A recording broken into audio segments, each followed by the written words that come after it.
Salam manada, salam kehidupan, salam sehat.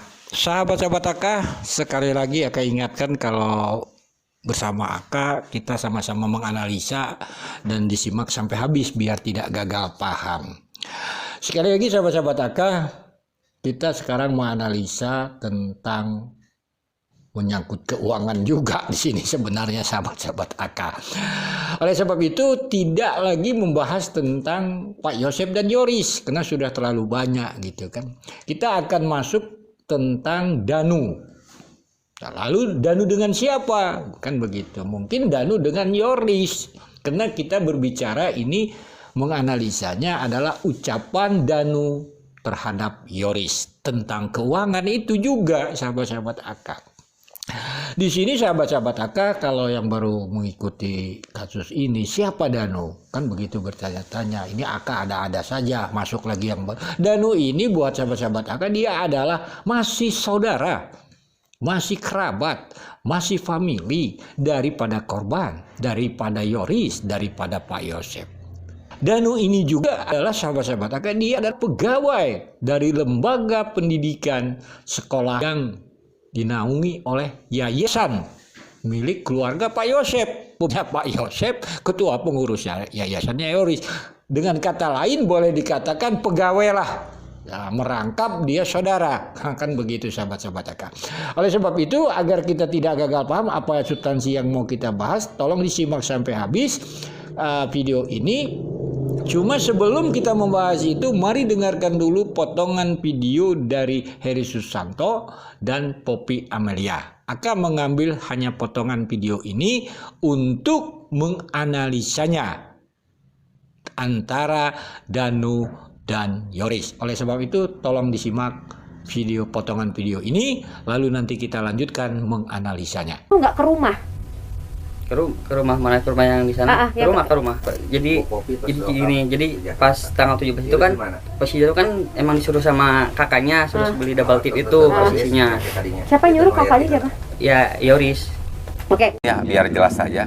Dari awal pas kejadian itu ceritanya seperti apa sih gitu kan, istilahnya Kang Danu mungkin sampai disebut-sebut dan sampai diminta keterangan. Mungkin ini biar jelas, mungkin bisa dijelaskan oleh Kang Danu. Ya terakhir pas tanggal 17 juga dan ya Danu juga sempat ke rumah TKP ya meminta uang untuk membeli double tip itu senilai 100.000 waktu itu sekitar jam 11 lebih gitu. Posisinya dari rumah TKP langsung ke rumah Yoris sesudah membeli double tip itu. Nah, sahabat-sahabat Aka, kita sudah mendengarnya. Kasus ini sudah 1 tahun lebih tidak terungkap. Dan begitu. Kita sudah banyak mendapat informasi-informasi di publik. Jadi begini sahabat-sahabat Aka. Ini ada suatu keanehan, jelas sangat-sangat aneh sekali, ganjil sekali. Kan gitu, Danu disuruh saudara Yoris ke TKP atau daerah Ciseti sana. Kan begini. Ini ganjil sekali. Pertama begini, kita menganalisanya begini saja dulu. Kita mengetahui bahwa di TKP ditemukan uang 30 juta. Kan begitu. Untuk gaji guru. Pertanyaannya, apakah pengurus yayasan belum gajian? Saudara Yoris kan 12 juta gaji. Masa gaji 12 juta untuk membeli double tip saja harus ke Ciseti? Kan ini menyuruh Danu. Ini kan suatu keganjilan begitu. Kedua, saudara Yoris berkata di publik bahwa ada tahlilan pakai uang Yoris dan Yanti istrinya. Ini peristiwa setelah kejadian kasus Rajapati ini, tetap belum terjadinya kasus Rajapati tanggal 17. Uang kecil aja sih lah paling sih 20.000. Saya nggak punya. Harus menyuruh Danu ke Ciseti. Jadi logika dari jalan cerita ini gimana ya? Nggak, karena sudah setahun lebih kita ikuti kasus ini, nggak nerima dengan akal sehat. Begitu terus terang saja lah. Begitu. Jadi Danu ini harus nampaknya ceritanya harus ke TKP tanggal 17 ini begitu, disuruh Danu, disuruh Yoris. Kalau kita tak mengetahui posisi rumah Danu ini kan di dekat jalan Polsek Jalan Cagak, kan begitu. Kalau kita asumsikan di tengah lah dia ini kan. Sebelah kiri kalau kita lihat pegang HP kita ini misalnya, sebelah kiri di Kasong Malang, sebelah kanannya ke Ciseti, begitu. Kan begitu. Masa tidak bisa langsung ke Kasong Malang, di sana lebih banyak toko-toko, mungkin ke rumah misalnya Danu nggak punya uang untuk beli itu, langsung saja ke mana? Ke Kasong Malang, rumah Yoris di sana. Ngambil uang di sana. Tapi kenapa harus ke Ciseti? Ini pertanyaannya. Begitu. Aneh gitu.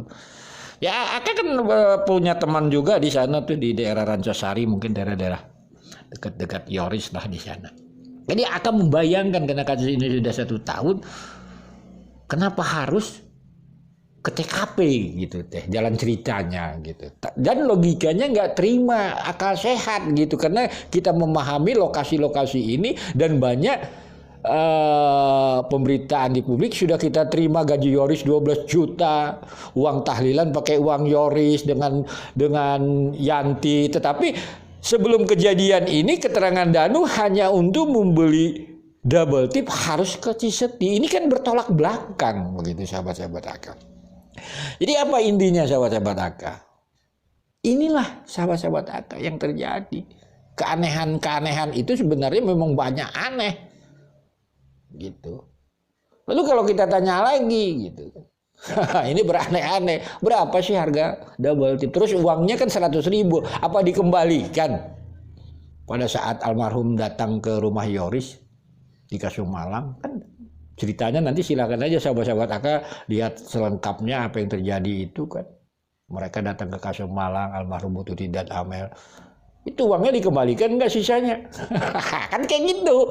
Jadi banyak sebenarnya yang keaneh-anehan begitu gitu. Jadi sahabat-sahabat Aka memang aneh ini. Jadi sini sekali lagi ya kita ini awalnya kita menganalisa Yoris dengan Danu gitu. Jadi intinya kita tidak mencari pelaku, keanehan-anehan mereka sajalah. Jadi sekarang tanggal 17 nanti kita mungkin keanehan tanggal 19 setelah 1 hari sebelum kejadian dan 1 hari setelah kejadian. Segitu aja sahabat-sahabat Aka. Oh ya sahabat-sahabat Aka, Danu ini kan dia seorang pegawai dan seorang saudara Yoris, rasanya tidak akan mungkin bisa membantah apa yang disuruh Yoris. Logika kan seperti itu. Sekali lagi, mohon maaf bila ada kata-kata Aka yang salah.